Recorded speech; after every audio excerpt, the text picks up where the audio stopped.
This customer ordered a Ralph Lauren cake. I started off by adding these edible images to the bottom tier, and I wasn't too worried about the seams since they will be covered. Once they were all on the cake, I went ahead and cut off the excess. I then laid this brown piece of fondant that I already cut to size to the top of the cake. From the inspiration photo, it seemed like this bottom tier was a cylinder box, so I'm just adding all of these strips of brown to make it come to life.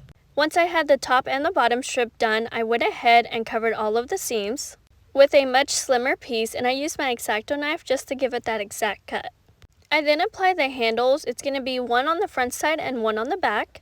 I didn't want them completely flat on the cake, so I did have that little edge of the top sticking out. This was honestly my favorite part. It's adding all of these little stitch lines, and I made sure to add it onto every part of the brown. I then added these little dots to where all the slim pieces touch the borders, and I will be going back and painting them gold. I just mix a little bit of vodka with some edible gold luster dust, and I use a very small brush to apply them to each little dot. That way I make sure I'm only applying the gold to the dots and not the cake itself. And finally, it is time to add that top tier. I go ahead and center my cake, and then I just press that support down right through it. I clean up the seams with that same blue that I used for the top tier. And then it's time to cover this top tier in fondant. I did use a fondant mold to create this pattern. It gives it a knitting pattern like a sweater. I also want to note that I let it set for a few hours before lifting it, so that way I don't mess up the pattern at all. Using a different mold, I went ahead and created this other knitting pattern to give it a lot more detail on the cake.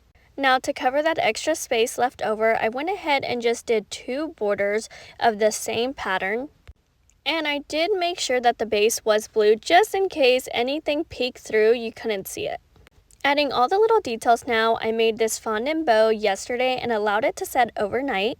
There will be a topper that I made sitting on the edge right here, so I wanted to make sure it had the support so it didn't sink into the cake. For this topper, I did use Rice Krispies and fondant to create this, and I also allowed it to sit overnight so that way it was just easier to handle. I went ahead and put it in place with lollipop sticks and some buttercream. I then added this little rocking horse that is made out of fondant. This is a baby shower cake, and this customer provided the name of the baby, so I wanted to make sure to add that, so I just made it into a little tag. And that was the final cake. Here's just another close-up of all the little details. This has now made it into my top favorites of 2025, and I really love this theme for a baby shower. I honestly have never heard of this theme before.